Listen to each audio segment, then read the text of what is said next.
How's it going, everybody? I have a deep dive into an issue of Flex from July 1999. Now, for the record, I have covered this particular magazine before, but not in its entirety. Initially, when I started doing these, I would do 2 and 3 magazines at once, maybe, 10, 15 pages each. But I discovered that people like deep dives into every single page. So I'm going to do this one again, but this time I'm going to do every page instead of just dabbling. Now, you guys may have figured out that these magazines are nostalgia for me, but I have grown past a lot of these ideologies, being in this business, being a professional trainer. And but still, I like to give you real information that you usually don't get on YouTube. And I like to do it with old bodybuilding magazines as the backdrop. Okay, but my goal is to give you real information from a real certified professional. And I have to tell you, man, I saw some disturbing thumbnails on YouTube recently. Just ridiculous concepts that I just had to share with you. I've been seeing thumbnails recently, because I don't click on these stupid videos. I refuse to give them the attention or the views. Joe Weeder. But I saw thumbnails that talk about limiting exercises, meaning, well, I'll just tell you exactly, the only 5 exercises you need to do for health after 50 or something like that. The only 10 exercises you need to do for health after 60. All right. I saw another one that said, the only bicep exercises, this is me, the only bicep exercises you need for massive biceps. All right. I saw one that said, the only 2 ab exercises that help me grow my 6-pack. Okay. So, for the record, guys, no real trainer would ever say anything so fucking stupid. Okay, that's just stupid. All right, no real professional with a certification or a degree in exercise physiology or kinesiology would ever say anything like that. All right, imagine working in this industry for 10, 15, 20, 30 years, training thousands of clients and only using 2 ab exercises. Give me a fucking break. All right, imagine training someone over 60 and just, these are the only exercises you need for health and longevity. That is so dumb. Literally makes no sense. All right, just to get the certifications or the degree, you're going to have to learn hundreds, thousands of exercises and different variations of the same exercises and so forth and so on. You're going to have to learn a lot just to pass the test. So imagine doing all of that, getting certified or getting a degree in this field, and then just deleting 90% of what you know. Oh, you only need this. The truth is, if you really have trained clients, you're going to find that you need to go into your arsenal and you have to dig deep.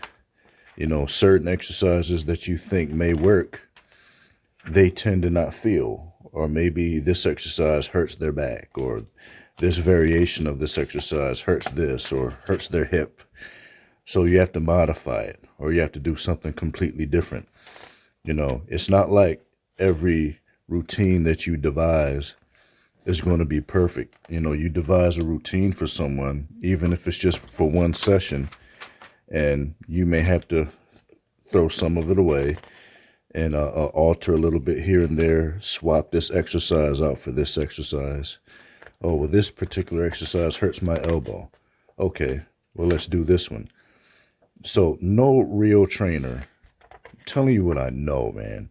No real legitimate personal trainer is ever going to say the only 2 exercises you know. I'm gonna have a whole career using 2 abdominal exercises. Kiss my ass.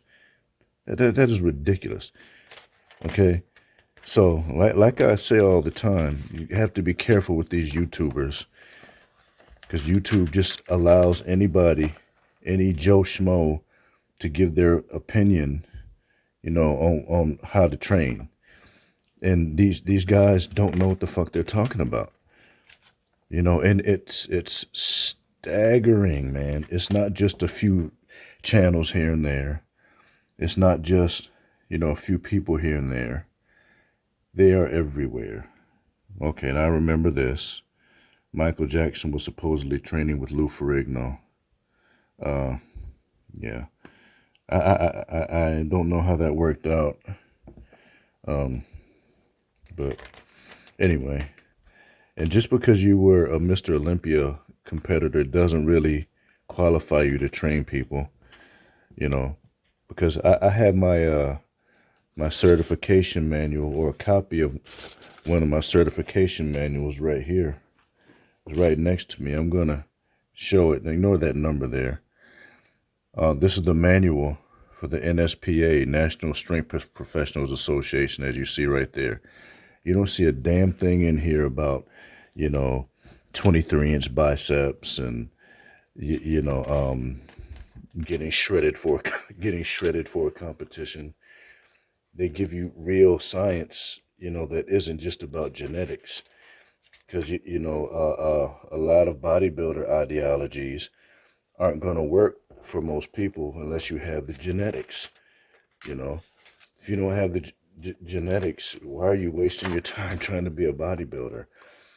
So if you get certified, legitimately certified as a personal trainer, they teach you, they go way beyond bodybuilding ideologies, just way beyond it. As I said before, Kim Shavesky looks so much like a man. Jeez. Although this is one of the better pictures, a lot of the other ones, she's 100% looks like a man. At least you can tell she's a woman in this picture. And look at this. Looks like a man.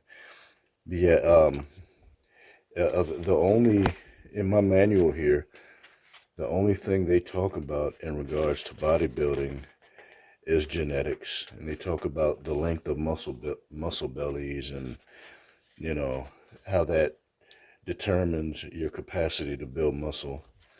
But most of it is just real science that's universal, for health, longevity, bone density, mobility, improving your nervous system, improving your anaerobic capacity, improving your aerobic capacity, and circulation, improving your resting heart rate, improving your blood pressure. That's what the real science is about, But yeah, I was just blown away. I was just blown away by this concept of the only 2-3 exercises you need, to build guns. The only 5 exercises you need for health and longevity. And that one right there is the worst. Because I actually train people like in their 60s, 70s, 80s. I think the oldest person I've ever trained was 87, I think. 80, 86, 87. Oh, no. Yeah, 86 or 87. It's the oldest person I've ever trained. And you absolutely can't limit yourself to just a handful of exercises. You never know what's going to work. And you have to come into the gym prepared to deviate from whatever you plan to do initially. It's just how it goes, especially when you're dealing with older people. So just imagine saying, you know, the only 5, or I can't remember the number. It may have been 5, it may have been 10 exercises, even 10, even 20. Doesn't work that way. That's stupid. That's ill-informed bullshit that you're getting from some unqualified YouTuber who doesn't know what the fuck they're talking about, who doesn't really work in this industry. You know, so be careful. You know, in one of my posts, I showed my certification. Well, one of them. I showed it. You know, you need to stick with people who have been to school for this. To school. All right. If you haven't been to school for it, you need to shut the fuck up and stop trying to bullshit people. Although, hey, they're successful at it, because that, I think the one that said, what was it? The only 2 ab exercises that grew my 6-pack got like over 1 million views. So people are stupid. People are absolute freaking morons. You know, it's probably one of the worst videos you could possibly watch, and it got over 1 million views. You know, and furthermore, if you have the genetics to have a 6-pack abs, first of all, you have to have the genetics. And you have 6-pack abs, and you were only able to get it with 2 different exercises and nothing else works, that literally makes no sense. Because if you've gone through a multitude of different movements and nothing has worked, then that means you don't have the genetics, period. You know, but now you finally found 2 exercises. That's just, exercise just doesn't work that way. So that's just something that's made up for clicks, and it works like a charm. Now, so else somebody. That's leg extensions. Oh, is this? Oh, for a second I thought he was doing isolateral. I was going to say isolateral movements are essential, because we tend to be stronger on one side than the other. And resisted, really heavy leg extensions have kind of been phased out. I mean, you know, you're not going to stop the bodybuilders from doing them, you know, but the wear and tear on the knees is obvious, you know. So particularly when I'm training older people, I wouldn't have them do resisted leg extensions. You know, maybe you can get away with it if you're younger, but for older people, no way. Now, extending the leg, I mean, that's one of the functions of the quadricep muscle is knee extension. The actual joint action is called knee extension. So when you, that's extending the knee, or extending the tibia and fibula is one of the functions of the quad. It's called knee extension. So that's normal. But I like to have them do it isometrically, you know, with little to no weight. You know, that way you're not inducing more wear and tear on the knee. So, but isometrics are much safer. You know, even if you don't use any weight, you can just extend the leg, or perform knee extension and just squeeze it isometrically, and your risk of overuse is diminished greatly, you know, just by avoiding external resistance, particularly heavy external resistance. So, but there's that. But he was a bodybuilder, you know. And I'd love to hear how a lot of these guys, how their knees are, you know, the ones who are retired, you know. 'Cause I don't think that they like to talk very much about that. It's probably pretty embarrassing to say, you know, that I'm in pain all the time.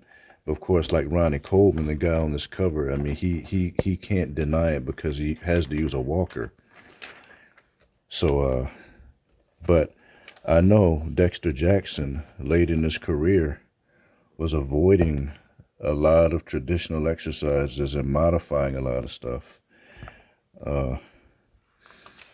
Like for example, he would do shoulder presses, neutral shoulder presses using a Smith machine, and because he was around 50 at the time, so he probably couldn't stomach traditional dumbbell presses and traditional overhead presses with the bar, where you have a pronated wrist, where your wrist is in a pronated position. When you do it with a bar, you're forced into this mechanically disadvantageous position where your elbows are out to the side. So for those of you who don't know, if you're prone to shoulder issues, you're much better off using a neutral position, which means that if you're using two dumbbells, your palms are going to face one another and your elbows are not going to be like this, like these guys in this picture. Both elbows are going to be closer to your head. All right, in the industry, we call that neutral presses.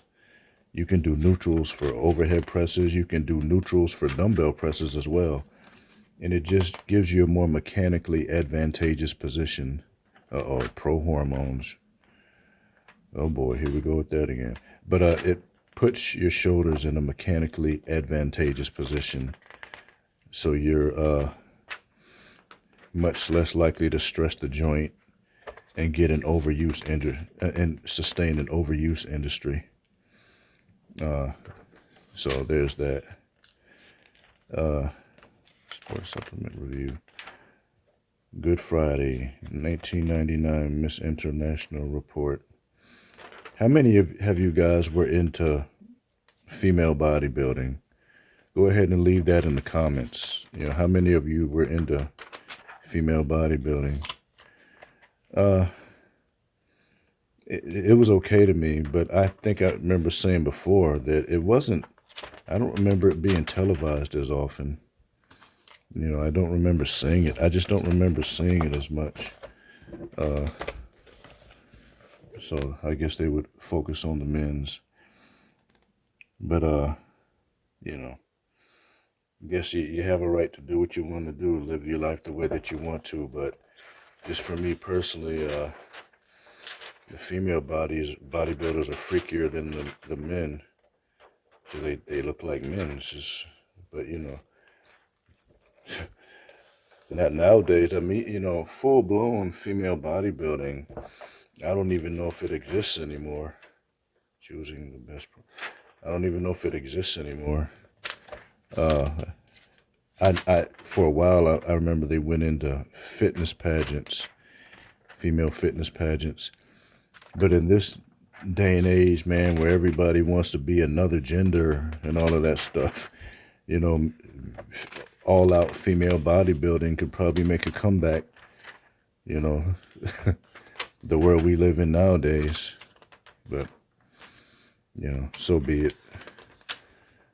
But, oh, and this is what I was talking about. I remember it going in this direction. These are fitness pageants or fitness competitions. These are much better in my opinion than all out female bodybuilding. That's just my opinion, but they still look like women. They look attractive, so. But tear it down, more supplements. So yeah, guys, Hard Gainers Ultimate Growth Enhancement System. Yep, because if you do this, you'll be as big as Paul Dillette. Or Paul DeLay, that's who this is. I never figured out how to pronounce his name, whether it's Dillette or Delay. Yeah, man, he was really huge. Really a freaky in terms of genetics. And this is a thick magazine. I think, I have a long way to go. He was a really thick, huge guy, man. Boy. But I remember when he would pose, he would tend to shake, like quivering while he posed. And also, as some of you may know, once you get into that gargantuan size, You know, it's hard to maintain. Oh, geez, it's hard to maintain shape and proportions. Really good aesthetic shape. This is Dave Jumbo Palumbo. He's the guy that the distended gut was named after. People would call it Palumboism. I don't know if you guys know that, but yeah, they would call it Palumboism, uh, because Dave Jumbo Palumbo was the first guy to get it. I believe that's him. He had the distended gut. Some people call it the growth hormone belly, because it's supposedly comes from growth hormone, which makes your internal organs grow. It provides hypertrophy for internal organs as well as skeletal muscles, so it gives you this distended gut. And he was the first prominent bodybuilder to have it, so they named it after him, Palumboism. Yeah. But man, I often wonder. Oh, Frank Shamrock. I guess he made the big time. He was. Yeah, this is 1999. He was the UFC middleweight world champion. I remember that. I often find myself wondering if bodybuilding would have been successful if they never allowed anabolic assistance. If it was just a completely natural sport, would it have ever been successful? Probably not. Because our culture loves these exaggerated male bodies. Even in when if you look at comic books, and yeah, I'm kind of somewhat of a comic book nerd too, not completely, but I do have a comic book collection, and is that Kevin Levrone? And I've seen a lot of comic books from different eras, and they tend to be very big. Even back in the '60s, they were drawing comic book characters with these exaggerated male physiques. You know, um, so I don't know. Maybe anabolic assistance is our attempt to create that in real life. You know, but bodybuilding without anabolic enhancement would be like night and freaking day compared to what we see now. And I often wonder, if that happened in a parallel universe, would it be successful? And I hate to say it, but probably not. But yeah, naturally, male physiques, no physique is really meant to look like that. It's just fascinating to me, like, what are we doing? You know, I guess human beings have always wanted to be more than what they are. When you get into the science of it, you know, well, I don't want to get too much into that, but because then you have the argument of religion versus science. And me, I tend to be more on the side of science personally, but I'll just say, scientifically speaking, we aren't particularly impressive creatures, you know, and our greatness comes from hard work and cultivating what we have, and I'm all for that. But I think that anabolic assistance goes beyond cultivating what you have, you know. And I loved this a lot when I was a youngster, but not as much, you know. So I'm just much more interested in seeing what people can do naturally. But that's me. This is almost 25 minutes, man. This may be the longest one I've done. Back bombardment. Oh, Flex Wheeler. At first I was thinking this was going to be Ronnie Coleman. Flex Wheeler. Yep. This guy, had to have his lower leg amputated. Some of you may know that. Good old flex. All right, so I visualize myself hitting a back double biceps pose as I bring the bar down. Okay, interesting. So remember, guys, be careful who you listen to. Be careful about these YouTubers. I just can't believe, you know, yeah. And even if you're interested in doing this for your own physical fulfillment, you know, be open to learning as many exercises as you can and learning as many ideologies as you can, and be open to hiring a legitimate professional, for Pete's sake, you know. But this nonsense about, oh, the only two exercises that work, you know, the only exercises you need for a strong core, give me a break. I mean, yeah, no real trainer would say that. So anybody that says that is a phony. You're a phony. All right. All right. I'd like to thank you guys for watching another episode of Old Bodybuilding Magazines from PLA Mind and Body Works. Please remember to look out for my functional strength videos as well.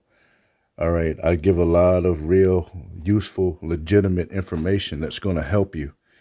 All right. And not injure you, but help you.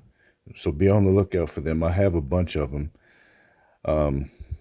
So please remember to like, share, comment, and subscribe. Don't be afraid to leave a comment. And please subscribe. And I'll be back with more content and legitimate information on the fitness industry, personal training, and strength training in general. PLA Mind and Body Work signing out. Thank you.